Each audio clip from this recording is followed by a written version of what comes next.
what is, in our eyes, what is the key transformation element of the new ways the conflict, crisis, and war is going to happen? First, war has always been about attempting to change the behavior of the other party. We've always attempted to do so through violence, but as our knowledge of human being societies increase, as our technology ability to reach into the other societies also increase, we're increasingly talking about not only change of behavior through violence, but also changing the behaviors through issuing a number of signals to the opponent in the military conflict to enable this behavior change. And if we think of some of the current new technologies that are coming in, we see that pattern develop. Think of the US election campaigns, how they are done these days. These are basically big data-based micro-targeted campaigns for the groups of the electorate that are as small as 5 people, which 5 to 7 years ago would not be conceivable. But that's the technology-enabled change that has transformed the way we can communicate, influence people's behaviors. And that is really important to remember. And our task as a team was to see whether, A, we can know from digital space who takes part in the military exercise, and then see whether we can, based on that, as well as the data that is available about these people, change their behavior in a military exercise.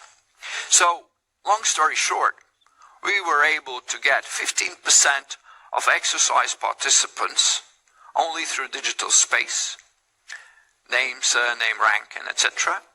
And then we scraped open source internet, basically, for what kind of data we can correlate to these people.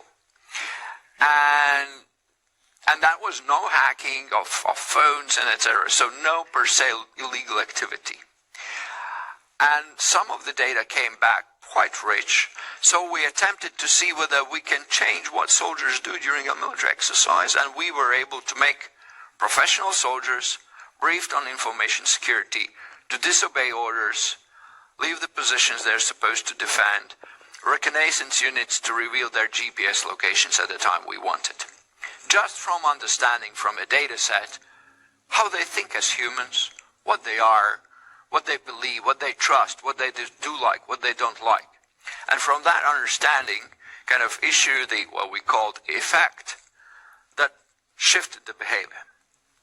Of course, that was a small scale, limited. But I think if we think about the kind of dynamic of the technology, that is where we're going.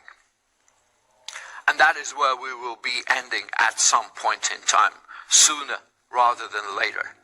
That big data that is kind of identifiable with an individual, combined with a kind of efficient AI systems, will enable manipulation and behavior change of larger masses of people.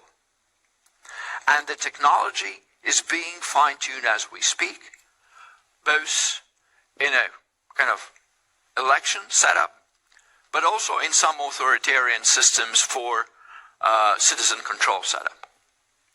So that is the possibility that we have to take into consideration, that in the next phase of war, that will be increasing reality. And if we think in the terms of a conflict as a behavior-changing kind of centric operation, this will becoming preeminent.